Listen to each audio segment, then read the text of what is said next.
We'll see how it all turns out. We have to get the final word down in concrete. Very importantly, I look forward to having the hostages come home. Trump का ऐलान, Israel Hamas युद्ध समझौते को तैयार। लेकिन Hamas सिर्फ शांति वार्ता के लिए रेडी है। हमास अब भी फिलिस्तीन देश की मांग पर डटा है। हमास हथियार छोड़ने को भी तैयार नहीं है। हमास इजरायली सेना के गाजा से बाहर जाने की जिद कर रहा है। हमास ने इजराइल के खिलाफ 3 दुश्मन देशों को युद्ध में उतार दिया है।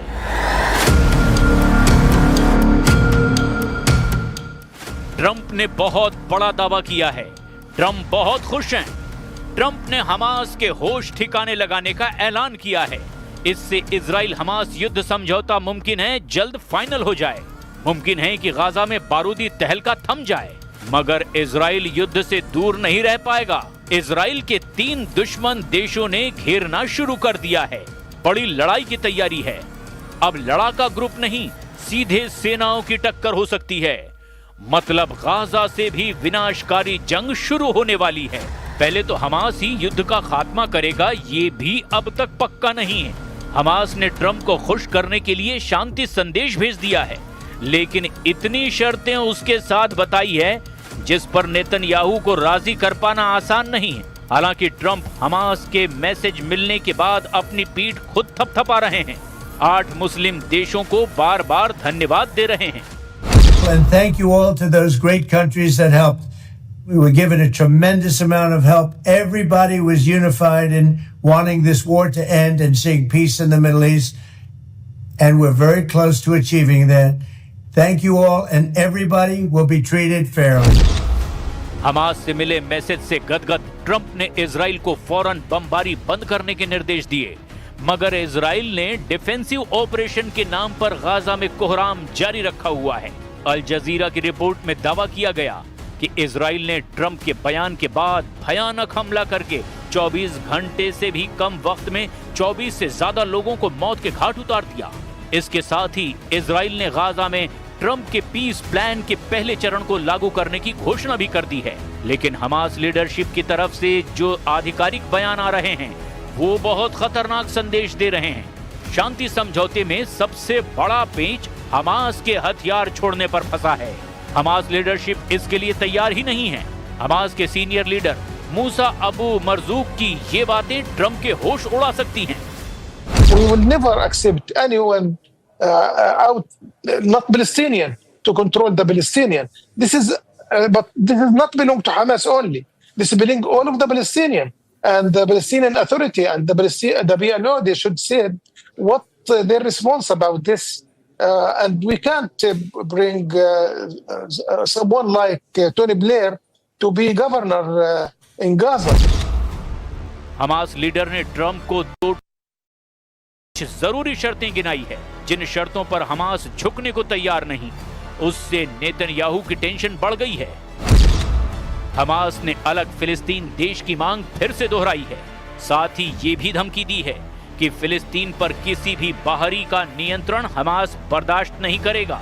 इतना ही नहीं, टोनी ब्लेयर को गाजा का गवर्नर बनाए जाने का भी हमास जोरदार विरोध कर रहा है। That Hamas, the weapon among Hamas, 90% of their capability, they destroyed it. Then there is nothing with Hamas talking about it, about women. Second thing, we, since in the beginning of this conflict, president Trump की peace deal पर Hamas एक तरह से कुछ कदम आगे जरूर बढ़ा है, लेकिन अभी सारे अहम मुद्दे अनसुलझे हैं। पहले ट्रंप का ऑफर देखिए।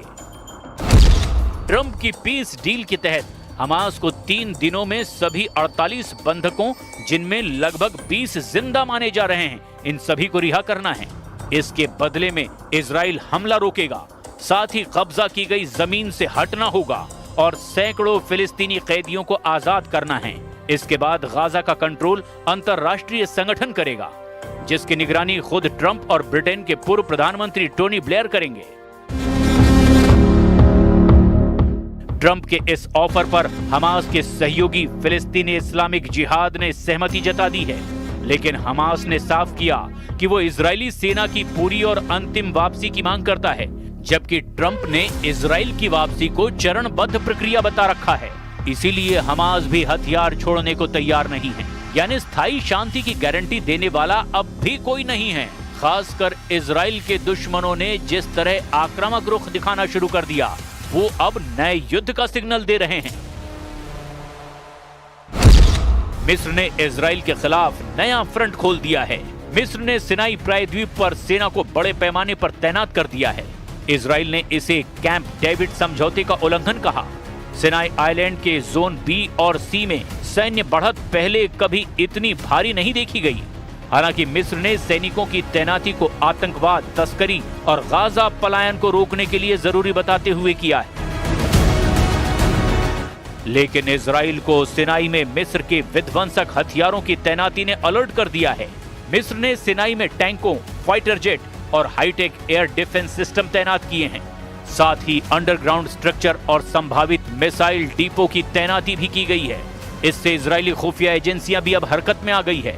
मिस्र की तरह ही ईरान की तरफ से भी अब इजराइल को वॉर थ्रेट मिलने लगा है। सुप्रीम लीडर अली खामनेई ने ट्रंप और